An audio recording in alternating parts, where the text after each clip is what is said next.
सबसे ज्यादा यदि विस्थापितों के आवाज को यदि सदन में किसी पार्टी ने उठाया है तो वो आजसू पार्टी ने उठाया। 8 सितंबर 1980 को गुआ गोली कांड हुआ था, उसका सूत्रधार कौन? कांग्रेस पार्टी। बीजेपी के साथ अभी गठबंधन तय हो चुका है या फिर उसका शक्ति प्रदर्शन करने के लिए आप जिला प्रमुख का आयोजन कर रहे हैं? वर्तमान में जो विधानसभा में बैठे हुए यहाँ गोली कांड हुआ, उसका सूत्रधार कौन? कांग्रेस पार्टी। 100% है कि एनडीए गठबंधन के तहत चुनाव होगा। बड़का गांव बंदरपुरा में जो है अभी कंपनियां आनी है, अदानी है, बादाम में जो एनटीपीसी है, तो क्या विधायक बनने के बाद वो सारी कंपनियां खुलेगी या उन्हें बंद करने का प्रयास? आवाज को हम लोकसभा में भी लिखित रूप से उठाया है और एनटीपीसी का जो चेयरमैन है आज भी हमारे पास रिसीविंग है। हम लोग जाके वहाँ मांग पत्र दिए हैं यहाँ के विस्थापितों के हक के लिए। एनटीपीसी को भी बाध्य करेंगे कि विस्थापितों के लिए ट्रिब्यूनल का गठन हो, हमारी मांग भी रहेगी। सरकार में थे उस समय गठन नहीं हुई, आज आप विपक्ष में है तो कहते हैं कि ये गठन नहीं हुआ। आखिर आपने भी तो 15 साल तक रहा। झारखंड को खरीदने बेचने का काम किसने किया? कांग्रेस पार्टी ने। जिस तरह कांग्रेस पार्टी ने झारखंड को लूटा है, बड़का गांव को भी लूटते रहेगा। विधायिका है, उसके पूरे परिवार का अकाउंट सीज हुआ है, तो ये एक तरह से समझिए विधायिका का यहाँ के नेतृत्व का कलंकित होने का निशान है। विधायक आप लोगों के ऊपर आरोप लगाते हैं कि आपके सांसद हैं, उन्होंने कभी भी एनटीपीसी के खिलाफ संसद में आवाज नहीं उठाई। प्रदूषण के नाम पर आंदोलन किया जा रहा है और लोग प्रदूषण के नाम से यहाँ अवैध उगाही किया जा रहा है। स्थानीय मतलब पंचायत प्रतिनिधि नहीं भाई, विधायक आंदोलन करना या उलझाना आजसू का मकसद नहीं है। इस बार एनडीए का सरकार बनेगी, इंटेक्ट होकर हम लोग चुनाव लड़ेंगे और बड़का गांव इतिहास रचेगा।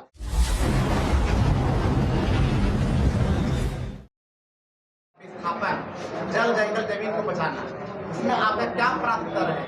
आजसू पार्टी का निर्माण ही आंदोलन से हुआ है और शुरू से झारखंडी जनभावनाओं को लेकर आंदोलन के कोख से फायदा लेने वाली पार्टी है। और निश्चित रूप से सबसे बड़ा मुद्दा बड़का गांव में विस्थापन तो है ही, ये मुद्दा झारखंड का शुरू से ही सबसे बड़ा मुद्दा रहा है और कहीं न कहीं झारखंड आंदोलन की उपज वहीं से हुई है।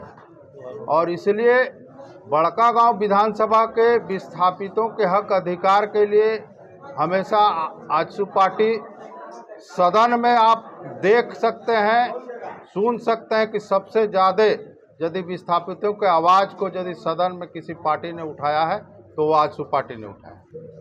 भैया बड़का गांव विधानसभा क्षेत्र में एक भी टेक्निकल कॉलेज, पॉलिटेक्निक कॉलेज नहीं है और यहाँ तक कि बड़का गांव केरेडारी में एक भी डिग्री कॉलेज नहीं है। इस संबंध में आप क्या कहना चाहते? निश्चित रूप से हमारे चुनावी मैनिफेस्टो में भी है कि हमको यदि प्रतिनिधित्व करने का मौका मिला तो हम बड़का गांव को सबसे पहले जो अनुमंडल का दर्जा है, अनुमंडल का दर्जा दिलाएंगे। अभी पुलिसिंग मतलब डीएसपी बैठते हैं लेकिन अनुमंडल पदाधिकारी नहीं बैठता है, इसलिए यहाँ अनुमंडल का दर्जा मिलना चाहिए। साथ ही इस बड़का गांव प्रखंड पूरे अनुमंडल में हम कह सकते हैं कि एक भी टेक्निकल इंस्टीट्यूट नहीं है, तो बहुत दुर्भाग्य की बात है। आने वाले समय में निश्चित रूप से हमको नेतृत्व करने का मौका मिलेगा तो हम यहाँ आईटीआई पॉलिटेक्निक कॉलेज को खोलने का काम करेंगे। बीजेपी के साथ अभी गठबंधन तय हो चुका है या फिर उसका शक्ति प्रदर्शन करने के लिए आप जिला प्रमुख का आयोजन कर रहे हैं? गठबंधन तय है। इस बार झारखंड से एनडीए चुनाव लड़ेगा। कौन सीट में कौन लड़ेगा इसका निर्णय भाजपा और हमारे आजसू पार्टी के केंद्रीय नेतृत्व करेंगे, लेकिन 100% है कि एनडीए गठबंधन के तहत चुनाव होगा। चुनाव में भैया कुछ ही महीने और कुछ ही दिन ही बच गए हैं झारखंड विधानसभा चुनाव में, तो झारखंड विधानसभा चुनाव में आप बड़का गांव के अगर प्रत्याशी एनडीए प्रत्याशी होते हैं तो आपका क्या क्या मैनिफेस्टो रहेगा, जो आप क्या क्या करना चाहेंगे? लगातार हम 20 वर्षों से इस क्षेत्र में राजनीतिक रूप से, सामाजिक रूप से जुड़े हुए हैं और पूरे एक एक क्षेत्र, एक एक गांव से लेके पूरे प्रखंड के समस्याओं के बारे में हम अवगत हैं। यहाँ की जो विकास के मामले में जो मूलभूत समस्याएं हैं उनको तो हम जानते ही हैं, लेकिन इसके साथ ही यहाँ के जो विस्थापितों के हक अधिकार की बात है और शिक्षा के क्षेत्र में सुधार की बात है, चाहे बिजली से संबंधित बात है, किसानों की समस्या से संबंधित बात है, एक एक समस्याओं से अवगत हैं हम। जैसे ही हमको नेतृत्व करने का मौका मिलेगा निश्चित रूप से हम एक एक समस्याओं का समाधान करेंगे। यहाँ के हर लोगों का जो समस्या है उसका समाधान करेंगे। बड़का गांव में भी समस्या का बहुत सड़क जाम का बहुत बड़ा समस्या है, इस पे आपका क्या पहलू है? निश्चित रूप से बड़का गांव में बहुत बड़ा समस्या जाम का है। हम पहले भी प्रयास किए हैं, लेकिन हम आपको दावे के साथ कह सकते हैं कि पार्टी को नेतृत्व करने का मौका मिलेगा तो 1 महीना के अंदर ही इसका परिणाम आपको देखने को मिलेगा। अभी वर्तमान जो नेतृत्व करता है, विधायिका है, उसके पूरे परिवार का अकाउंट सीज हुआ है, तो ये एक तरह से समझिए विधायिका का या यहाँ के नेतृत्व का कलंकित होने का निशान है। इसके पहले बहुत तरह के, चाहे पतरातू में हो, हजारीबाग में हो, वर्तमान विधायक पर, पूर्व विधायक पर जमीन हड़पने का जो आप ही लोग के पेपर, मीडिया और चैनल के माध्यम से पूरे क्षेत्र की जनता ने देखा है, सुना है, तो ऐसे प्रतिनिधि का नाम जमीन लूटने हड़पने में आने से निश्चित रूप से क्षेत्र का और एक कह सकते हैं पद का भी कलंकित होने का काम होता है। 4 साल 10 महीना तक सड़क में आपने क्या क्या आंदोलन विधानसभा में हुई आपकी? लगातार पार्टी के माध्यम से प्रखंड स्तर पर हम कह सकते हैं कि जितना धरना प्रदर्शन और जन आंदोलन हुआ है आजसू पार्टी का किसी भी राजनीतिक दल का नहीं हुआ। अभी पद यात्रा भी चल रहा है, वो भी एक जन आंदोलन है वर्तमान सरकार के खिलाफ। हमने हल्ला बोल का कार्यक्रम किया प्रत्येक प्रखंड में। PUVNL में सबसे ज़्यादा मुखर होकर पतरातू में यदि विस्थापितों के बात को यदि सड़क पर लड़ा है और सदन पर भी यदि आवाज़ उठाया है तो वो आजसू पार्टी है। जैसे भी आप विस्थापित की बात किए, तो बड़का गांव बंदरपुरा में जो है अभी कंपनियां आनी वाली, अदानी है, बादाम में जो NTPC है ना, तो क्या विधायक बनने के बाद वो सारी कंपनियां खुलेगी या उन्हें बंद करने का प्रयास? ग्रामीणों की जो भावना होगी, ग्रामीण जो चाहेंगे वही होगा। ग्रामीणों के लड़ाई विस्थापितों के साथ हम रहेंगे। विधायक आप लोगों के ऊपर आरोप लगाते हैं कि आपके सांसद हैं, उन्होंने कभी भी NTPC के खिलाफ संसद में आवाज नहीं उठाई। ये आरोप बेबुनियाद है। हम केरेडाड़ी के विस्थापितों के साथ और यहाँ बड़का गांव और PUVNL पतरातू के विस्थापितों के साथ, चाहे कोयला मंत्री हो या NTPC का जो चेयरमैन है, उसको जाके अपना लेटर पैड में और आजसू पार्टी के नेतृत्व में हम लोग ज्ञापन दिए हैं। आवाज़ को हम लोकसभा में भी लिखित रूप से उठाए हैं और NTPC का जो चेयरमैन है आज भी हमारे पास रिसीविंग है। हम लोग जाके वहाँ मांग पत्र दिए हैं यहाँ के विस्थापितों के हक के लिए। जैसे ही NDA सरकार बनेगी और हमारे नेतृत्व में हमको प्रतिनिधित्व करने का मौका मिला, तो इस तरह का जो प्रशासन गलत तरीके से यहाँ के चाहे विस्थापित हों या स्थानीय हों, लोगों के साथ जो भेदभाव कर रही है या जो गैर कानूनी ढंग से उन लोग को तंग कर रही है, उसको हम लोग दूर करेंगे और प्रशासन यदि गलत करेगा तो उसके खिलाफ हम खड़ा होंगे। जैसे क्या ग्रामीणों का हक अधिकार दिलाने के बाद यह पावर का होना जरूरी है या आम इंसान के जैसा या अपने पार्टी के साथ मिलकर इसकी आंदोलन लड़ी जा सकती है? हमने पहले भी कहा, इतिहास है कि आज तक आंदोलन करना या उलझाना आजसू का मकसद नहीं है। आंदोलन होता है तो उसका समाधान भी होता है।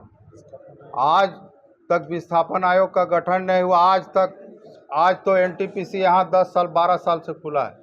कोल इंडिया खुले हुए 60 साल हो गया, लेकिन आजसू पार्टी ने पहल किया और ट्रिब्यूनल का गठन करवाया। वहाँ पर 4 एरिया को बंद करके माननीय सांसद जी ने कोल इंडिया के चेयरमैन से बात किया, कोयला मंत्री से बात किया और ट्रिब्यूनल का गठन करवाया विस्थापितों के अधिकार के लिए। उसी तरह हम पहल करेंगे, सिर्फ आंदोलन करके लोगों को बलगरा के सिर्फ उलझाना नहीं है। आंदोलन हो तो उसका समाधान भी हो, लोगों को उसका परिणाम भी मिलना चाहिए। सरकार में थे उस समय गठन नहीं हुई, आज आप विपक्ष में है तो कहते हैं कि ये गठन नहीं हुआ। आखिर आपने भी तो 15 साल तक रहा, आपकी भी पार्टी तो सहयोग की है, विपक्ष के सरकार में भी आपका पार्टी रहा है। हम सरकार में थे उस समय भी, जो यहाँ की आवाज़ थी उस आवाज़ को हमने सदन पर रखा है, और जिस समय हम सरकार में थे उस समय भी हम लोग आंदोलन किए हैं। सरकार यदि कोई गलत फैसला ले रही थी तो हम लोग ने उस फैसले का विरोध किया। विस्थापन आयोग की बात आपने कहा कि विस्थापन आयोग अभी तक गठन नहीं हुआ है, 15 साल आप भी सरकार में रहे हैं।